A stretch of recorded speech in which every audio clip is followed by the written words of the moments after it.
Bienvenido a Modelo para Armar, el espacio que nos trae Leandro Mora Alfonsín a País Productivo para reflexionar sobre la Argentina que queremos construir. La industria, modelo para armar. ¿Quién armó la industria argentina? Y lo armó una clase media, burguesa, emprendedora, trabajadora, empresaria. ¿Podemos tratar de definir clase media? ¿Se animan a que yo ponga una definición y me la corrigen y me la discuten? A ver. Por supuesto. Clase media tiene mucho que ver con la percepción. La gente se percibe o no se percibe de clase media. Junto a Leandro Mora Alfonsín, Sebastián Mazurkiewicz y Aldo Lorrusso, hoy en Modelo para Armar vamos a empezar a hablar de la clase media. De qué es, quiénes la conforman y qué expectativas tiene la clase media argentina. Hoy una columna más bien endógena, sobre un tema que hace bastante que quería hablar, pero que me gustaría presentarlo para que después pimponeemos sobre noticias de la semana. Bien. La pregunta con la que quiero abrir y que va a regir la próxima conversación es: ¿qué es y quiénes son? ¿Qué es la clase media?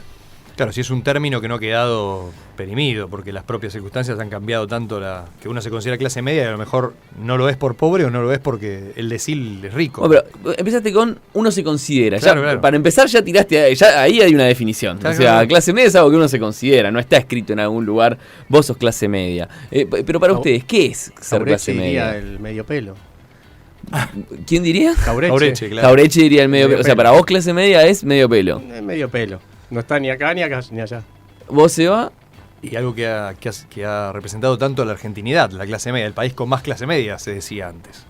Bueno, cuando hablamos de clase media, sí, puede ir por ahí, son varias cosas. Hay cuestiones de ingreso, o sea, Claro, el tema se puede segmentar por ingreso. tener o no tener plata, una cuestión Educativas. educativas, de trabajo, o sea, de tu vínculo con el trabajo o qué es el trabajo en el seno de tu familia, si se quiere. O de qué trabajás también, el white collar que dicen los ingleses. El ascenso de clase, o sea, la clase media es media, es decir, tiene una Si lógica media, de hay algo historia antes, que hay algo antes y hay una búsqueda de algo después. Y al mismo tiempo, y esto lo decía Seba al principio, y en la primera frase fue a la clave de lo que queremos presentar, clase media tiene mucho que ver con la percepción. La gente se percibe o no se percibe de clase media.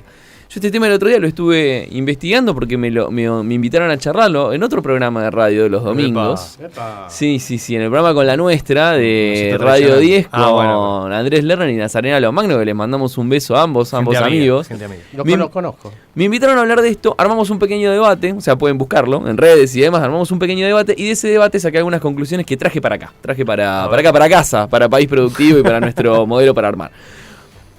Porque la idea de modelo para armar tiene que ver con, en su corazón, tiene que ver con la noción de clase media. La industria, modelo para armar. ¿Quién armó la industria argentina? Y lo armó una clase media, burguesa, emprendedora, trabajadora, empresaria. Y ese concepto fue cambiando con el tiempo. Pero así como dijimos recién que ingresos, trabajo, ascenso de clase, la percepción y demás, ¿podemos tratar de definir clase media? ¿Se animan a que yo ponga una definición y me la corrigen y me la discuten? A Por ver. supuesto.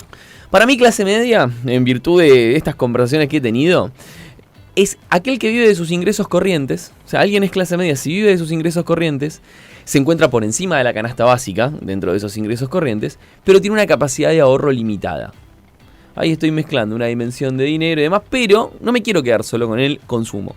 Una cosa es consumir y otra cosa es la clase a la que supuestamente perteneces. Porque, y acá vuelvo a lo que decía Seba, que dio en el clavo, como decíamos antes, está la autopercepción. Ustedes saben que el 80% de Claro, la sí, gente sí. se cree de clase media. Sí, sí.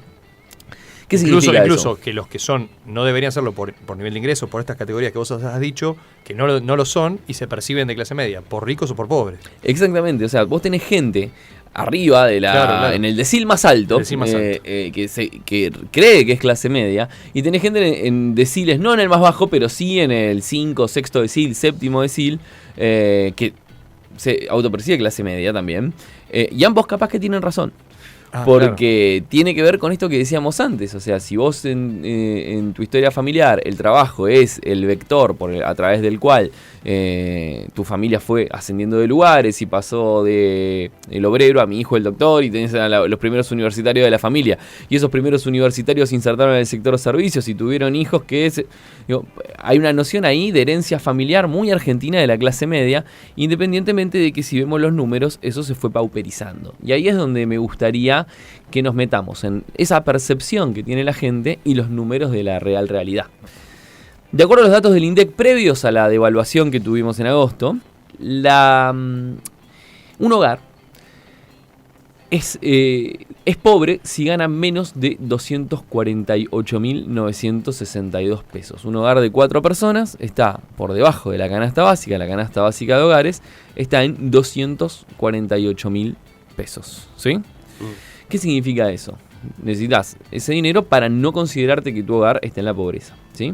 Ahora bien, ¿con cuánto estás dentro del decil que más gana?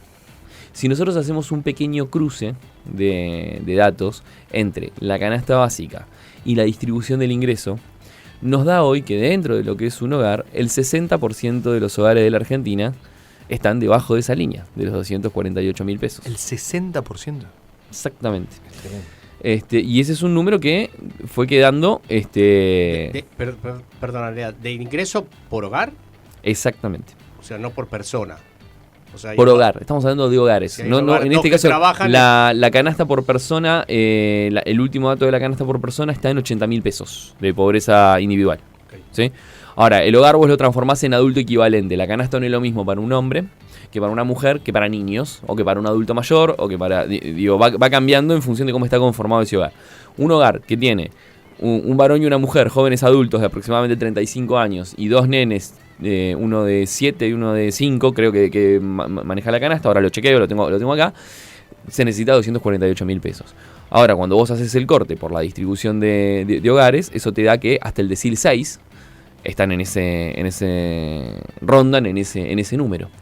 O sea, de ahí para abajo estamos hablando de hogares que están debajo de la línea de pobreza. Ahora, ¿con cuánto estás en el 10% de los que más ganan? 400.000. No, bueno, me parece muy poco. Me parece que ser 600, 700. Bueno, aproximadamente un poquito menos de 500. Si lo ajustamos por inflación con la última DEVA y demás, el último dato disponible, que era el del primer trimestre del año, nos daba que era 430.000 pesos. Si lo ajustamos por inflación, eso nos da alrededor de casi 500. Digo, si lo tenemos solamente el 10% de población gana arriba de ese dinero, estamos diciendo. Te dice que, el 10% de más ingresos está de ahí para arriba. Solo el 10% de la población gana arriba de 400.000 Claro, pesos. pero ahí ¿qué pasa? Ahí tenés el tipo que gana, no sé, 510.000 pesos, sí, y está agro Bocapatel. O sea, claro, ahí tenés a todo perfecto. ese 10, sí. ¿sí? Es el decil. Sí, son 4 millones de personas, 5. Entonces, ¿qué nos dice eso? Primero que la distancia es corta entre quedar debajo de la línea y estar entre el 10% que más ingresos percibe. Y al mismo tiempo, eso también te refuerza esto que estamos diciendo de clase media de antes. Esto de la autopercepción. Una persona que gana 500.000 pesos muy difícilmente se considere clase alta, por más que esté dentro del 10% que más gana. Y ahí lo que estamos hablando es la otra parte, el otro 50% de las discusiones que siempre tenemos en País Productivo. Nosotros siempre decimos que tenemos que crecer, pero también hay que distribuir. Esto es un problema de distribución. Y por estos números y por estas percepciones que estoy compartiendo con ustedes, es que a mí me parece una soberana estupidez este concepto tan famoso que se hizo en los últimos tiempos de la economía Barrani. Y de, no, pero escuchame, tenés fila en los restaurantes, tenés fila en el cine, significa que la cosa se está reactivando. Eso es un concepto que no lee en absoluto ni los números públicos ni la realidad en sí. Porque justamente en una economía inflacionaria, en donde estamos ya arriba del 130% interanual de inflación, y en donde al 10% de mayores ingresos, ¿qué le pasa a ese 10% de mayores ingresos? El que gana 550.000, 600.000 pesos. El que gana eso. Le queda lejos cualquier bien durable, le queda lejos un departamento, le queda lejos un auto, le queda ya hasta lejos una moto, le va quedando lejos los durables. El alquiler le está quedando lejos. Bueno, consume. Entonces, vos lo que tenés es el consumo. La guita te va llegando, entonces vos consumís. Es un conflicto de distribución. Por eso es tan importante, para cerrar, y a mí me gustaría dejar... Hoy tenemos una columna corta, pero veo que este tema pinchó y podríamos seguirlo largo. Pero bueno, está pensado para que lo dejemos corto y plante una semillita. Que tiene que ver con discusiones de la semana respecto de los impuestos y demás. En una sociedad donde tenemos problemas de crecimiento, pero también problemas distributivos, cómo consideramos a los impuestos es algo súper importante. El impuesto a las ganancias es el mejor impuesto posible. Eliminar la cuarta categoría de ganancias sería un graso error. ¿Por qué? Porque el impuesto a las ganancias lo que te dice que es que el que más gana, más paga. ¿Sí? Los países más desarrollados tienen fuertes estructuras impositivas más ancladas en impuestos progresivos, como el impuesto a las ganancias, que en impuestos regresivos. ¿Cuál es el mejor ejemplo de impuesto regresivo? El IVA. Por el mismo sachet de leche, de la marca que quieran, una persona que vive en un barrio humilde, o en La Puna, o en donde sea, paga el mismo 21% que yo.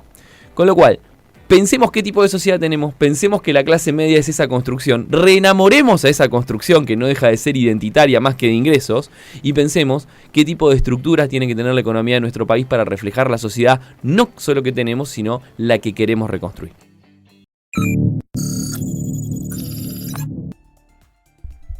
Hasta acá llegamos con Modelo para Armar, el espacio de país productivo en el que conversamos sobre la Argentina que queremos construir.